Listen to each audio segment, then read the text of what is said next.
Airplane 2, the sequel, 1982. Airplane 2, the sequel, continues the comedic tradition established in the original film. This time, the setting shifts from the skies to outer space, introducing a new array of parodies and absurd scenarios.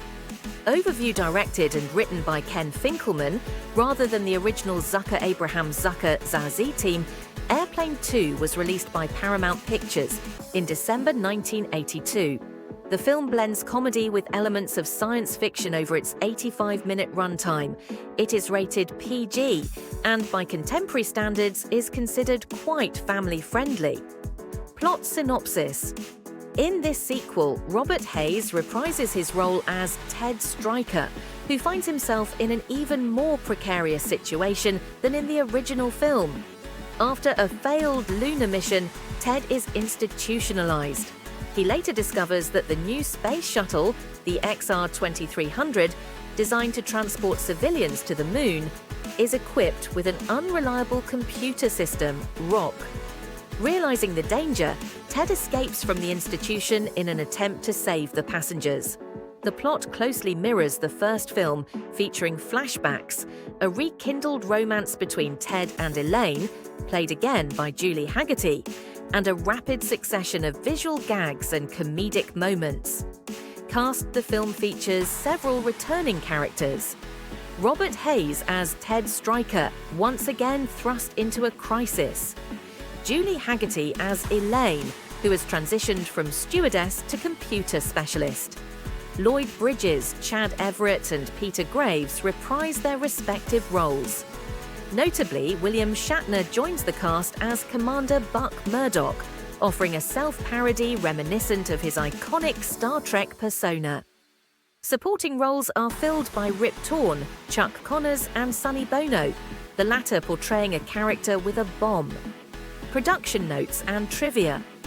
The sequel's creative direction diverged from the original, with Ken Finkelman at the helm after the Zaz team declined involvement. William Shatner's role is distinctly self-referential, with his moon-based scenes poking fun at the campier highlights of Star Trek, including exaggerated set pieces, dramatic lighting, and melodramatic delivery. The ROI computer is a clear parody of HAL 9000 from 2001, A Space Odyssey. Many of the comedic gags are reimaginings of those from the original Airplane, albeit with a space-themed twist. The film is replete with references to contemporary events and culture, including Reagan-era politics, airport security procedures, and early 1980s technology, humor, and style. Whereas the first film chiefly parodied disaster movies, Airplane 2 shifts its satirical focus to science fiction cinema, especially productions like Star Trek and Moonraker. The humor is rapid fire, ranging from visual jokes and slapstick to meta-commentary and subtle background humor. Occasionally, the film breaks the fourth wall, with visual gags such as courtroom sketches springing to life.